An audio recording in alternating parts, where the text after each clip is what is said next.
मानवता आधार है एक बेहतर समाज का, लेकिन कई मामले ऐसे भी होते हैं जिनसे मानवता शर्मसार हो जाती है और ज़्यादातर ऐसे मामले दलितों और मुस्लिमों के साथ ही होते हैं। एक ऐसा ही मामला रविदास नगर में हुआ है, जहां 5 मज़दूरों में से एक की मृत्यु हो चुकी है और अभी भी एक मज़दूर जो है वो अस्पताल में गंभीर हालत में है। सबसे बड़ी प्रशासन की जो लापरवाही है वो ये सामने आ रही है कि ये मामला बिजली विभाग से जुड़ा हुआ है, लेकिन बिजली विभाग के किसी भी कर्मचारी ने अभी तक पीड़ित के घर पर जाने की भी जहमत नहीं उठाई है। इसके अलावा जो पुलिस है, पुलिस प्रशासन भी हीला हाली वाली कार्रवाई करता नजर आ रहा है। पीड़ित पर ही दबाव बनाया जा रहा है कि वो मामले को दबा दें, 10,000 लेकर या 50,000 लेकर। क्या कोई मौत इतनी सस्ती हो सकती है कि एक बिल्डर, एक पुलिस वाला या फिर कोई पार्टी का नेता आकर ये कह दे कि कुछ पैसे ले लीजिए और मामले को दबा दीजिए। हम यहाँ पहुँचे हैं पीड़ित के घर पर उनका दर्द सुनने के लिए, वो दर्द जिसे कोई नहीं सुन रहा है। उन्हीं से बात करेंगे, उन्हीं की ज़ुबानी हम आपको बताएंगे वो हादसा किस तरह से हुआ और क्या गुजर रही है पीड़ित के परिवार पर। हमारे साथ जो लोग मौजूद हैं उनसे बात करेंगे, कुछ महिलाएँ हैं। आपका नाम क्या है? मेरा नाम सुशीला है। जो मृतक हैं वो आपके क्या लगते हैं? ये बच्चे अपने ये बेटे लगते हैं जी, कैसे हुआ था हादसा, क्या हुआ था? ये बिजली काम करने गया था, कोई मोमदन लेकर गया था। जी। तो उन्होंने मना भी करा था जी, हम नहीं जा रहे वहाँ पे। उन्होंने मना करा, वो ज़बरदस्ती ले गया। भाई तू ही काम कर सकता है, नीरज से बोला था उन्होंने, भाई तू ही काम कर सकता है, तू ही चल, तू ही लेकर लेबर को चल। तो वहाँ लेबर को ले गए। वहाँ जाकर जो लंच के टाइम पे इन्होंने जो खाने को कहा, भाई हम खाना खा रहे हैं, लंच कर लें। तो इन्होंने उन लोगों को लंच नहीं करने दिया, भाई 1 घंटे का काम है, इसे निपटा लो। उसी दौरान उनका बिजली से करंट पकड़ के, बिजली ने पकड़ लिया उन्हें, करंट लग के उसके बावजूद उनकी मौत हो गई।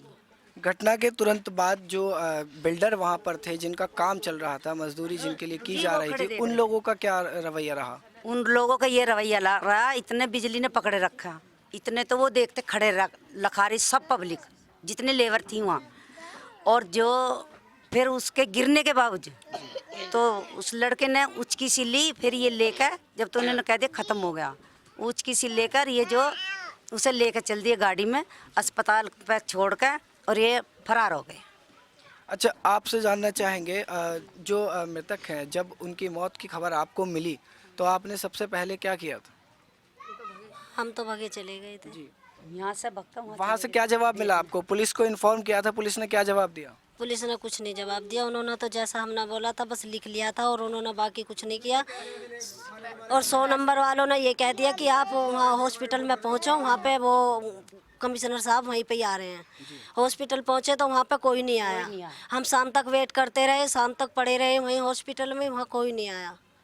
शाम को 7 बजे गए तो रिपोर्ट दर्ज नहीं करी। शाम को 7 बजे लोग, हमारे बच्चे गए थे, तो रिपोर्ट दर्ज नहीं करी दरोगा ने। और जो उनके नाम लिख के भेजे थे 100 नंबर वाले ने, वो भी उन्होंने काट दिए। बिल्डर का क्या कहना है इस सारे मामले में? बिल्डर किसकी गलती बता रहे कह हैं? रहा था हमारी कोई गलती नहीं है, उसे जो तुम्हें लेबर को लाया है उसे पकड़ो, हमारी कोई गलती नहीं। क्या नाम है बिल्डर का? बता तो अभी तो लिखा आपने, BK शर्मा। बिल्डर जिनके यहाँ मजदूर काम कर रहे थे, उन्होंने ये कहकर अपना पल्ला झाड़ लिया है कि इसमें हमारा कोई रोल नहीं है, हमारी कोई भूमिका नहीं है, मामला पुलिस से जुड़ा हुआ है, पुलिस ही कार्रवाई करेगी। लेकिन पुलिस की कार्रवाई भी कैसी रही है वो भी आपको यहाँ पता चल चुका है। और भी लोग मौजूद हैं, कुछ पुरुष हमारे साथ यहाँ मौजूद हैं, उनसे जानेंगे। आप हमें घटना की एक विस्तृत जानकारी बताइए। देखिए, जब वहाँ पर बॉडी हमारी इन लोगों में, जब इनको कहीं से भी कोई न्याय नहीं मिला, पुलिस के पास भी गए, पुलिस थाने में भी दरोगा जी ने, इंस्पेक्टर साहब ने इन लोगों को भगा दिया था।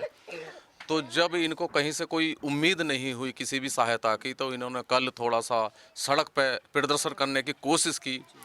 लेकिन इतने ही प्रशासन के वहाँ काफ़ी लोग पहुँच चुके थे। वहाँ पर महिलाओं के साथ भी, पुरुषों के साथ भी लाठीचार्ज किया गया, और काफ़ी महिलाओं के चोट भी आई हैं, पुरुषों के भी चोट आई हैं। और वो बॉडी को पुलिस वाले उठा करके गाड़ी में वहाँ से उठा कर ले गए और सबको वहाँ से पब्लिक को खदेड़ दिया। प्रदर्शन करने की वजह क्या थी? आपने शव को सड़क पर रखा, मांग क्या थी जिसके लिए आपने शव को सड़क पर रखा था? हमारी मांग ये थी कि मृतक मौके पर भी ऑन द स्पॉट बिजली से करंट लगने के बाद ख़त्म हो गया था, लेकिन जो वहाँ का ठेकेदार था और बिल्डर थे, उस बॉडी को, मरे हुए शरीर को अस्पताल में डाल करके वो फरार हो गए। हमारा जो परिवार था उनसे भाई यही मांग कर रहे थे कि भैया ये बोर्ड ही ख़त्म हो गई, लेकिन आप हमारे साथ तो रहो। लेकिन उन्होंने वो साथ नहीं दिया, वो उसको छोड़कर भाग गए। तो हम सब लोग मिल कर के पुलिस से सहायता की मांग कर रहे थे कि भैया हमारे कोई गरीब परिवार है, गरीब बच्चे हैं, इनके लिए कोई आर्थिक मदद होनी चाहिए या हमारा केस दर्ज होना चाहिए। इसमें पुलिस ने कोई हमारी मदद नहीं की। इस पीड़ित परिवार को जब कहीं से भी आश्वासन नहीं मिला तो गुस्से में आकर के इन्होंने कुछ वहाँ सड़क पर शोर शराबा मचा दिया। ऐसा कोई ज़्यादा बड़ा कोई प्रदर्शन भी नहीं किया था, इतने ही वहाँ पुलिस फोर्स पहुँच चुकी थी।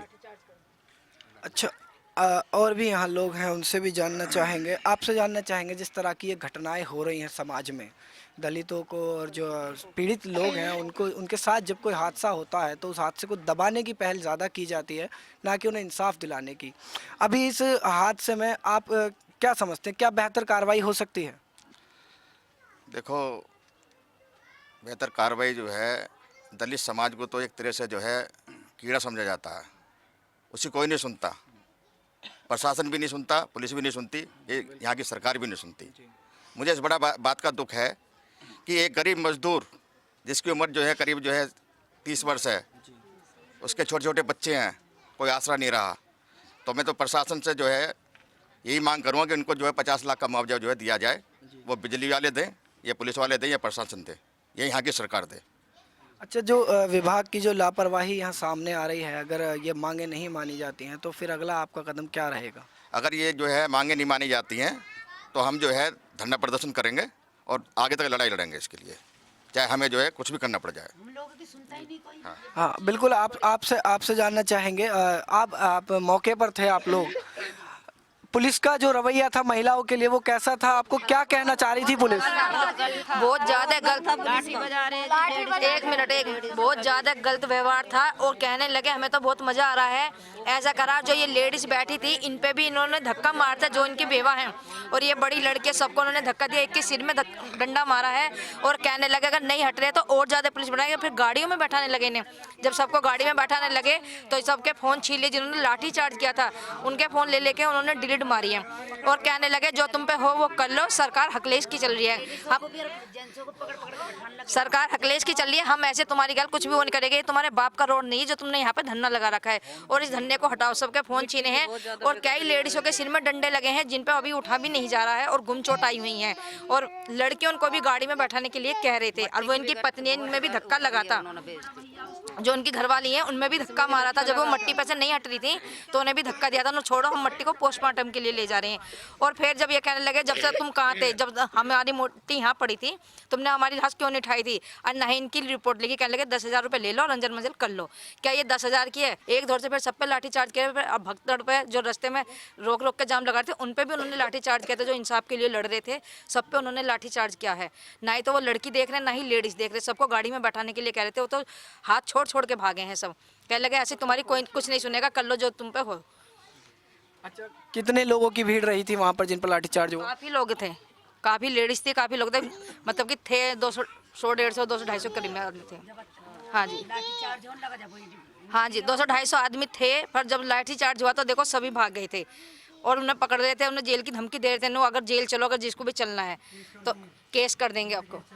जो मृतक है नीरज, उनके अलावा घर में और कितने कमाने वाले लोग हैं? सर बस एक भाई थे, बस उनके एक भाई है, वो भी कभी काम लग जाता है कभी नहीं लगता, मजदूर थे और ये भी मजदूर थे बेचारे। ये किराए का मकान है, इस पर रहते हैं और ये 3 उनके बच्चे हैं छोटे छोटे। पुलिस के जो अधिकारी होते हैं जब कोई ऐसा बड़ा मामला होता है तो उनको इसलिए भेजा जाता है ताकि वो वहाँ जाकर व्यवस्था को संभाल सकें, लेकिन यहाँ पुलिस के जो अधिकारी हैं उनका एक विभत्स चेहरा सामने आया कि उन्होंने उल्टा ये धमकी दी कि अगर ये प्रदर्शन जल्दी नहीं रोका गया, शव को नहीं दिया गया, पोस्टमार्टम के लिए नहीं सौंपा गया तो वो लाठी चार्ज करेंगे। इतना कहा भी गया है और लाठी चार्ज भी किया गया है।